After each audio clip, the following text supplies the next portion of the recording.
Concrete జంగులు అవ్వడం వల్ల, అక్కడ చెరువులను పరిరక్షించుకోకపోవడం వల్ల, నీటి నిల్వలను ఒడిసి పట్టుకోకపోవడం వల్ల బెంగళూరు నగరము దాదాపుగా మొన్నటి ఎండాకాలంలో తాగడానికి నీళ్లు లేక విలవిలలాడి బెంగళూరు నగరంలో ఉన్న ప్రజలు వలసబోయే పరిస్థితి. అదేవిధంగా ముంబైలో చిన్న వర్షం వస్తే అతలాకుతలం అయిపోయే పరిస్థితి వచ్చింది. అక్కడ ఏ సంస్థలు పనిచేయలేని పరిస్థితి. మీకు అందరికీ తెలుసు, చెన్నైలో వరదలు వస్తే రెండు రెండు ఫ్లోర్లు, మూడు మూడు ఫ్లోర్లు నగరమంతా మునిగిపోయే పరిస్థితి. అదేవిధంగా ఢిల్లీ కాలుష్యంతో పార్లమెంటే కాదు, ప్రభుత్వ పాఠశాలలే కాదు, ప్రభుత్వ కార్యాలయాన్ని కూడా సెలవులు పెట్టే పరిస్థితి.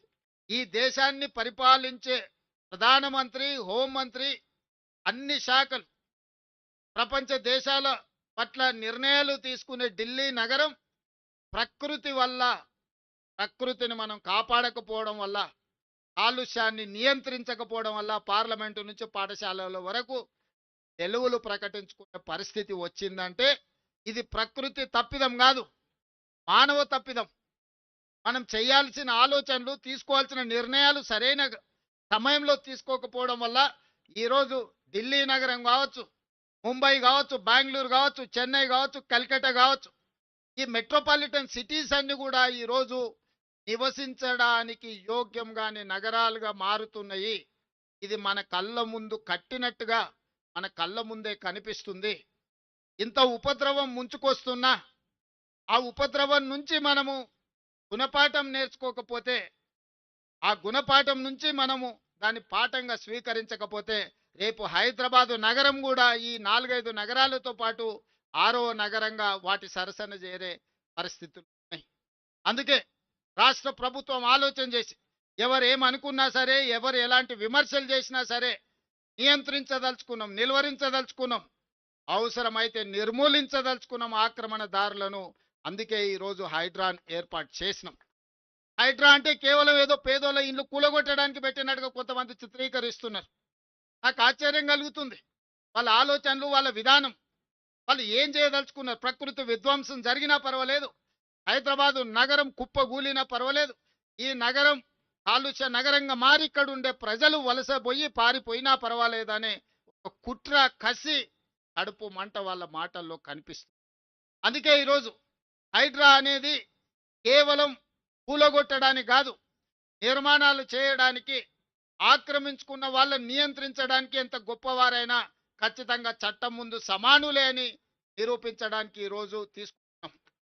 ఈరోజు మీకు అందరికీ తెలుసు, ఇవాళ Hyderabad disaster response and assets protection agency, దీంట్లో డిజాస్టర్ మేనేజ్మెంట్ ఉంది, అసెట్ ప్రొటెక్షన్ ఉంది, ప్రతి ఒక్క పని ఇందులో ఉన్నది. ఈ డిజాస్టర్ మేనేజ్మెంట్లో మనకు అకాల వర్షాలు వచ్చినప్పుడు వరదలు వస్తున్నాయి. చిన్న వర్షం వస్తే హైదరాబాదు నగరం రోడ్ల మీద నీళ్లుండి గంటల కొద్ది ట్రాఫిక్ ఆగిపోతుంది. సామాన్య ప్రజలు ఎంతో ఇబ్బందికి గురవుతున్నారు. ఈ మధ్యకాలంలో వర్షాలు, వరదలు వచ్చినప్పుడు ఇళ్లకు నీళ్ళు వచ్చి 2 ఫ్లోర్లు నీళ్ళు వచ్చి జీవిత కాలం కష్టపడి సంపాదించుకున్న తిను బండారాల నుంచి ఉప్పు, పప్పు, బెల్లం, చింతపండు నుంచి మొదలు పెడితే వాళ్ళు కొనుక్కున్న టీవీలు, సైకిల్ మోటార్లు, లేకపోతే పిల్లల చదువులు, పిల్లల సర్టిఫికెట్లు, అట్టు బట్టలతో సహా నీళ్ళల్లో మునిగిపోయి పేదలకు అన్యాయం జరిగింది. ఆనాడు కుటుంబానికి 10,000 ఇస్తామని అన్నారు. 10 లక్షల ఆస్తి నీళ్ళల్లో మునిగిపోయి కన్నీరు మున్నీరు అవుతున్న కుటుంబాలకు 10,000 రూపాయలు ఏ మూలకు సరిపోతాయి ఆలోచన చేయండి. ఇంతకుముందే మన వాళ్ళు చూపించారు. చివరికి ఆనాడు నిజాం కట్టిన ఉస్మానియా హాస్పిటల్, లక్షలాది మంది పేదలకు వైద్యాన్ని అందించే ఉస్మానియా హాస్పిటల్ చిన్న వర్షం వస్తే వరదల ఉస్మానియా హాస్పిటల్ మునిగిపోయింది. ఇవాళ కాలనీలే నీళ్ళల్లో మునిగిపోతున్నాయి. మరి వీటన్నిటి నుంచి ప్రజల్ని కాపాడాల్సిన బాధ్యత ఈ ప్రభుత్వానికి లేదా? ఈరోజు రోడ్ల మీద చిన్న గాలి వస్తే ఆ గాలికి చెట్లన్నీ ఇరిగి రోడ్ల మీద పడుతున్నాయి, కరెంటు స్తంభాలన్నీ ఇరిగిపోయి పడుతున్నాయి, కరెంటు పునరుద్ధరించలేని పరిస్థితి, కాలనీలకు రోజుల కొద్దీ కరెంటు ఇవ్వలేని పరిస్థితి. ఇదే కాదు, బలవంతులు గేటెడ్ కమ్యూనిటీ అనో లేకపోతే రాజకీయంగా పెద్దలం అనుకున్నోళ్ళు చిన్న చిన్న బస్తీల రోడ్లకు గోడలు అడ్డం కట్టి పేదవాళ్ళు మా కాలనీల వైపే రావద్దు, చూడొద్దు అన్నట్టుగా వాళ్ళ అధికారాన్ని అడ్డం పెట్టుకొని ఈరోజు పేదలకు ఇబ్బంది కలిగిస్తుంది. అందుకే వీటన్నిటిని పరిష్కరించడానికి ఈరోజు హైడ్రా కూలగొట్టడానికే ఉంది అని అపోహలు ఏవైతే కల్పిస్తుండ్రో, హైడ్రా అనేది ఈ రోజు వర్షాలు వస్తే నిమిషాల మీద రోడ్ల మీద కూలిన చెట్లను అడ్డు తొలగిస్తున్నారు. నిమిషాల మీద మీకు కట్టైన మీ కాలనీలకు రాని కరెంటును పునరుద్ధరించే పని చేస్తున్నారు. రోడ్ల మీద నిలబడ్డ నీళ్లను ముందుగానే టెక్నాలజీ వాడి ఏ ప్రాంతంలో 5-6 గంటల తర్వాత ఒక రోజు ముందే ఎక్కడ వర్షం అత్యధికం ఉంది అని అంటే ఆ ఏరియాలో హైడ్రా సిబ్బంది అందరూ సంసిద్ధంగా ఉండి ట్రాఫిక్ను స్ట్రీమ్ లైన్ చేయడమే కాదు, వరదలు వస్తే ఎట్లా ఎదుర్కోవాలి, బురదలో ఎవరైనా చిక్కుకుంటే వాళ్ళని ఎట్లా కాపాడాలి అనే ప్రణాళికలు కూడా ఈ రోజు హైడ్రా సిబ్బంది నిరంతరం పనిచేస్తారు. ఇవాళ వేలాది మంది హైడ్రాలో పనిచేస్తున్నారంటే ఇవాళ 1,20,00,000 మంది నగరంలో ఉన్నవాళ్ళు Hyderabad outer ring road inside core urban reason ring road లోపల ఉన్న నగరం ఈరోజు 1,20,00,000 మంది ప్రజలు ఉన్నారు. 940 చెరువులు ఉంటే 491 చెరువులు కబ్జాలు గురైపోయినాయి. పెద్ద పెద్ద నాలాలు ఉంటే నాలాలన్నీ మూసుకుపోయినాయి. రోడ్ల మీద ఆక్రమణల గురించి నేను చెప్పాల్సిన పని లేదు. నేను ఈరోజు పౌరులను అడుగుతున్నా, ఈరోజు ట్రాఫిక్ జామ్లకు ఈరోజు రోడ్లను ఆక్రమించుకున్న వాళ్ళు కాదా? ఈరోజు మీరు రోడ్ల మీద గంటల కొద్ది చిన్న వర్షం వచ్చినా ఆగుతున్నారు అంటే నాలాలను ఆక్రమించుకొని అక్రమ నిర్మాణాలు చేపట్టడం వల్ల మీరు ఇబ్బంది పడుతున్నారు కదా. ఇలా విలాసవంతమైన వాటర్ వ్యూ అని లేకపోతే లేక్ వ్యూ అని అపార్ట్మెంట్స్ కట్టుకున్న వాళ్ళు పోయి డైరెక్ట్గా చెరువులో కడుతున్నారు. గండిపేట హిమాయత్ సాగర్ లాంటి చెరువులల్లా కట్టినోళ్ళు ఈరోజు వాళ్ళ ఫామ్ హౌస్ల డ్రైనేజీ తీసుకెళ్ళి తాగునీళ్ళలో కలుపుతున్నారు. ఇదంతా అధికార దుర్వినియోగం కదా, దీన్ని నియంత్రించాల్సిన బాధ్యత లేదా? ఎవరు అడగకుండా ఉంటే ఇంకా భవిష్యత్తులో ఉన్నాయన్నీ మూసుకపోతే ఇవాళ ఆ నీళ్లు ఎక్కడికి వెళ్ళాలి? నీళ్లు నిలవడానికి చెరువులు ఉన్నాయి, చెరువులకు నీళ్లు వెళ్ళడానికి నాలాలు ఉన్నాయి, ప్రజలు ప్రయాణించడానికి రోడ్లు ఉన్నాయి. ప్రజలు ప్రయాణించే రోడ్లను ఆక్రమించుకుంటారు, నీళ్లు వెళ్లాల్సిన నాలాలను మూసేస్తారు, చెరువులను కబ్జా పెట్టుకుంటారు. ఇలా నీళ్ళు ఎక్కడికి వెళ్ళాలి? అందుకే ఆ నీళ్లు రోడ్ల మీదకి వస్తున్నాయి, రోడ్ల మీదకి వచ్చిన నీళ్లు మన ఇండ్లలకు వస్తున్నాయి, మన ఇండ్లకు వచ్చిన నీళ్లు మన జీవితాలతో చెలగాటమాడుతున్నాయి.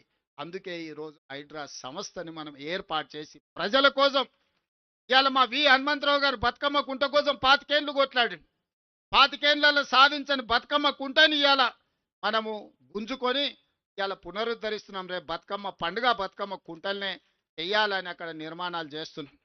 గొప్ప వ్యక్తులు, ప్రముఖ వ్యక్తులు మీకు తెలుసు హైటెక్ సిటీ ప్రాంతంలో ఆక్రమించుకుంటే ఆ చెరువుల ఆక్రమణలు తొలగించి ఇవాళ చెరువులను ఆహ్లాదకరంగా తీర్చే ప్రయత్నం చేస్తున్నాం. చెరువులను మేము కాపాడడం తప్ప చెరువులలో నీళ్లు ఉంటేనే కదా ఈ నగరం యొక్క గ్రౌండ్ వాటర్ పెరిగేది. ఎవరైతే మూసీని ఆక్రమణల్ని ప్రోత్సహించిండ్రో, ఎవరైతే మూసీల అక్రమ నిర్మాణాలు చేపట్టినరో, ఎవరైతే చెరువులను ఆక్రమించుకున్నారో, ఎవరైతే నాలాలను ఆక్రమించుకున్నారో వాళ్ళకే హైడ్రా అంటే భయము, హైడ్రా అంటే కోపం. సామాన్య ప్రజలకు కోట్లాది మంది ఇతర ప్రాంతాల నుంచి ప్రతిరోజు 10 లక్షల మంది ఇతర ప్రాంతాల నుంచి హైదరాబాద్ నగరానికి వచ్చి పనులు చూసుకొని వెనక్కి వెళ్తున్నారు. గంటల కొద్దీ ట్రాఫిక్లో ఇరుక్కపోతే వాళ్ళ సమయమే కాదు వాళ్ళ పనులు కూడా వృధా అయిపోయే పరిస్థితి ఉంది కదా. ఇవాళ ఈ నగరాన్ని ఇట్లే కాలుష్యానికి వదిలేద్దామా? ఈ నగరాన్ని ఇట్లనే నిర్లక్ష్యానికి బలి చేద్దామా? మీరందరూ ఆలోచన చెయ్యండి. అందుకే ఈరోజు ఎవరు ఏమనుకున్నా సరే ఈరోజు ప్రజలకు అవకాశం ఇచ్చిండ్రు. ఈ అధికారంతో ప్రజలకు మేలు చెయ్యాలన్నదే మా ఆలోచన. ప్రజలకు ఉపయోగపడే నిర్ణయం కొంతమంది వ్యక్తులు కడుపు మంటతో మమ్మల్ని వ్యతిరేకించినా, మమ్మల్ని దూషించినా నేను పట్టించుకోదలుచుకోలేదు. ఇవాళ మీరు చూడండి, చెరువులను, నాలాలను, మూసీలను ఆక్రమించుకున్న పెద్దవాళ్ళను తొలగించి పేదవాళ్లకు ఒక మంచి జీవితాన్ని ఇవ్వాలని 2 బెడ్రూమ్ ఇండ్లు ఇచ్చినాం. ఇవాళ మూసీలో ఉన్న వాళ్ళని ప్రక్షాళన చేయడం ద్వారా ఇవాళ మన నగరానికి ఒక గొప్ప వరం. నేను ప్రపంచ దేశాలన్నీ తిరిగి చూసి వచ్చిన. న్యూయార్క్, న్యూజెర్సీ మధ్యలో హడ్సన్ రివర్ కావచ్చు, లేకపోతే లండన్లో థేమ్ రివర్ కావచ్చు, లేకపోతే సియోల్ నగరంలో ఉన్న రివర్ కావచ్చు, నిన్నగాక మన జపాన్లో నేను చూసి వచ్చిన రివర్ కావచ్చు, దుబాయ్లో కావచ్చు, వాళ్ళందరూ కూడా అంతెందుకు ఇక్కడ నమో గంగే లేకపోతే సబర్మతి రివర్ గుజరాత్లో ఈరోజు బీజేపీ వాళ్ళు యమునా నదిని పునరుద్ధరిస్తాం ఢిల్లీలో అంటారు. గుజరాత్ వాళ్ళు సబర్మతి రివర్ ఫ్రంట్ కట్టుకోవచ్చు, ఉత్తరప్రదేశ్లో గంగా నదిని పునరుద్ధరించుకోవచ్చు, ఢిల్లీ నగరంలో యమునా నదిని పునరుద్ధరిస్తామని చెప్తే అది గొప్ప మాటగా కొంతమందికి వినిపిస్తుంది. మరి మూసీ నదిని పునరుద్ధరించుకుంటే ఇబ్బంది ఏందని నేను అడుగుతున్నా. గొప్పగా మనం బతకాల్సిన అవసరం లేదా? ప్రపంచానికి మూసీ ఆనాడు 100 సంవత్సరాల క్రితం అద్భుతంగా మూసీని సుందరీకరించాడు నిజాం, నవాబ్. ఈరోజు మూసి నది పరివాహక ప్రాంతంలో నిర్మించిన గొప్ప కట్టడాలను చూడండి, ఆ బ్రిడ్జ్లను చూడండి, ఆ నిర్మాణాల సంపద చూడండి. ఈరోజు కోటి ఉమెన్స్ కాలేజ్లో వీరనారి చాకలి ఐలమ్మ యూనివర్సిటీకి ఇచ్చిన బ్రిటిష్ రెసిడెన్సీని చూడండి. ఒక గొప్ప మన సంస్కృతిని మనకు అందించి వీటన్నిటిని పునరుద్ధరించుకోవాల్సిన బాధ్యత మనం పునరుద్ధరించుకుంటామంటేనే వీళ్ళకు బాధ అయిపోతుంది. ప్రకృతిని కాపాడతామంటే వీళ్ళకు దుఃఖం వస్తుంది. ఇవాళ చెరువులను కాపాడినా, నాలాలను ఆక్రమణలు తొలగించిన, రోడ్ల మీద ఉండే అక్రమ నిర్మాణాలను కూలగొట్టినా ఈరోజు నగరం యొక్క శోభ పెరుగుతుంది. ప్రకృతిని కాపాడతాం కదా. ఈరోజు మేము మూసీని, చెరువులను, నాలాలను, రోడ్ల మీద అక్రమ నిర్మాణాలను తొలగిస్తే రియల్ ఎస్టేట్ పడిపోతుంది, రియల్ ఎస్టేట్ పడిపోతుంది, రేవంత్ రెడ్డి వెట్ల కూలగొడతారన్నారు. సరేనయ్యా, మరి రియల్ ఎస్టేట్ పెంచుదామని 400 ఎకరాలు ఎవరికో ప్రైవేట్ కంపెనీకి కట్టబెడితే 20 ఏళ్ళు వీళ్ళు వానికి అప్పచెప్తే 20 ఏళ్ళ తర్వాత నేను కొట్లాడి వెనకకి తెచ్చి ఒక పెద్ద ఐటీ పార్కును డెవలప్ చేద్దామని డెవలప్మెంట్ చేస్తే లేదు లేదు, ఇక్కడ ప్రకృతిని కాపాడాలి, ఇక్కడ చెట్టు ఉంది, పుట్టు ఉంది, పాము ఉంది, పిట్ట ఉంది, పాములు ఎట్లా బతుకుతాయి, పిట్టలు ఎట్లా బతుకుతాయని ఈరోజు ఆ 400 ఎకరాలను అడ్డుకుంటారు. అసలు మీ బాధ ఏంది? చెరువులను కాపాడి మూసి ప్రక్షాళన చేసి నాలాల ఆక్రమణలు తొలగించి రోడ్లను తొలగిస్తే ప్రకృతిని కాపాడినట్టు కదా, ఈ నగరాన్ని సుందరీకరించినట్టు కదా. అక్కడికి పోయి అది చేస్తేనేమో రియల్ ఎస్టేట్ పడిపోతుంది అంటారు. ఇక్కడ పెద్ద పెద్ద పరిశ్రమలను తీసుకొచ్చి ఐటీ అండ్ ఫార్మా కంపెనీలను తెచ్చి లక్షలాది ఉద్యోగాలు ఇప్పించి వేల కోట్ల రూపాయల పెట్టుబడులు తీసుకొచ్చి ఒక ఇన్ఫర్మేషన్ నాలెడ్జ్ సెంటర్ని క్రియేట్ చేద్దాం ఒక 400 ఎకరాల అంటే లేదు లేదు లేదు లేదు, ఇప్పుడు ప్రకృతి వాడిపోతుంది అంటారు. అంటే వాళ్ళ ఆలోచనలో ఉన్న ఒక విషం, కడుపు నిండా విషం నింపుకొని ఈ ప్రభుత్వాన్ని ముందుకు వెళ్ళనీయొద్దు, ప్రజలకు మేలు జరగనీయొద్దు అన్న ఆలోచన స్పష్టంగా ఇందులో కనిపిస్తుంది. అందుకే ప్రజలే అప్రమత్తం కావాలి. ఈరోజు ప్రజలకే నేను సూచన చేస్తున్నా. ఈరోజు మూసి ప్రక్షాళన చేసుకోవాలన్నా వద్దా మీరు ఆలోచన చేసి నాకు సూచన చేయండి. కబ్జాలు పెట్టుకున్న చెరువులను కాపాడాల్సిన అవసరం ఉందా లేదా? చెరువులను కాపాడకపోతే చెరువుల్లో ఉండాల్సిన నీళ్లు మన రోడ్ల మీదకి, మన ఇండ్లలోకి వస్తున్నాయి. ఇట్లనే మునిగి చచ్చిపోదామా? ఈరోజు నీళ్లు ప్రవహించాల్సిన నాలాలలో అపార్ట్మెంట్స్ కట్టుకుంటే ఆ నీళ్ళు ఎక్కడికి వెళ్ళాలి? ఈరోజు వాటిని కాపాడితే ప్రకృతిని కాపాడిన వాళ్ళమైతాం, ఎన్విరాన్మెంట్ని మనము కాపాడిన వాళ్ళమైతాం. ఈరోజు ఎక్కడైతే మన ప్రభుత్వ భూములు ఉన్నాయో అక్కడ మనము ఈరోజు ఫైనాన్షియల్ డిస్ట్రిక్ట్ కానీ, నాలెడ్జ్ హబ్ కానీ ఒక 700-800 ఎకరాలలో మనం అభివృద్ధి చేస్తే ఆనాడు కాంగ్రెస్ పార్టీ ఈరోజు లక్షలాది ఉద్యోగాలు వచ్చినాయి, వేలాది కోట్ల రూపాయల పెట్టుబడులు వచ్చినాయి. అందుకే ఈరోజు గచ్చిబౌలి ప్రాంతంలో ఉన్న 400 ఎకరాలు ప్రైవేట్ కంపెనీలకు ఇచ్చిన వెనక్కి తెచ్చినాం. ఈరోజు యూనివర్సిటీ నుంచి తీసుకోలే, ఐఎంజీ భారత అని ఒక ప్రైవేట్ కంపెనీకి ఇచ్చిన భూమి నేను కొట్లాడి సుప్రీంకోర్టు వరకు కేసు గెలిచి ఆ భూమిని వెనక్కి తెచ్చి ఒక ఐటీ హబ్ని క్రియేట్ చేస్తే ఇంటర్నేషనల్ ఇన్వెస్ట్మెంట్స్ 2,28,000 కోట్ల రూపాయలు తీసుకొచ్చిన నేను సంవత్సరంన్నర లోపల దావోస్ ఇన్వెస్ట్మెంట్స్కి వెళ్ళి వరల్డ్ ఎకనామిక్ ఫోరంలో ఈ రాష్ట్రానికి, మన ప్రాంతానికి 2,28,000 కోట్ల రూపాయల పెట్టుబడులు తీసుకు. మరి ఆ సంస్థలు నడవడానికి స్థలాలు ఇవ్వాల్సిన అవసరం లేదా? మన తెలంగాణలో చదువుకున్న యువకులకు లక్షలాది మందికి ఉద్యోగాలు ఇవ్వాలంటే పెట్టుబడులు తేవాల్సిన అవసరం లేదా? ఇవాళ ఐటీ రంగంలో లక్షలాది మంది పనిచేస్తారు. ఐటీ నిపుణులే కాదు, డ్రైవర్లు పనిచేస్తలేరా, వాళ్ళ దగ్గర పనిచేసే వాళ్ళు చేస్తలేరా? ఎంత పరోక్షంగా మనం సపోర్ట్ చేస్తున్నాం. ఇవాళ Ola, Uber, taxi, hotels, restaurants, చిన్న చిన్న టీ బండి కొట్టు నుంచి మొదలు పెడితే ఐటీ ప్రొఫెషనల్ వరకు ఈ పెట్టుబడులు రావడం వల్ల ఈరోజు బతుకుతున్నారు. ఉద్యోగ ఉపాధి అవకాశాలు కల్పిస్తున్నారు. 400 ఎకరాలలో 1,00,000 ఉద్యోగాలు వచ్చి దాదాపుగా 50,000 కోట్ల రూపాయల పెట్టుబడులతో ఈరోజు మనం అభివృద్ధి చేయాలనుకుంటే దాన్ని అడ్డుకుంటుంది. ఒక పక్కన నేను రాబోయే రోజుల్లో మా అధికారులను మూసి పరివాహక ప్రాంతంలో ఏమీ లేనివాడు, ఏ విధంగా బతకడానికి అవకాశం లేనోడు ఆ మూసి మురికి కూపంలో మునిగి తేలుతున్నాడు. మూసిలో బతకాలని ఎవరు కోరుకోరు.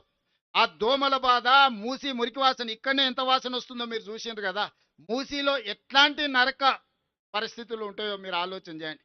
అంత నరకంలో బతకాలని ఏ పేదవాడైనా అనుకుంటాడా? ఈరోజు నేను అసెంబ్లీలో అడిగిన ప్రతిపక్షాలు, ఆ మూసిలో నివసిస్తున్న వాళ్ళకి ఏమి ఇద్దామో చెప్పండి. 5 లక్షలు ఇద్దామా, 10 లక్షలు ఇద్దామా, డబుల్ బెడ్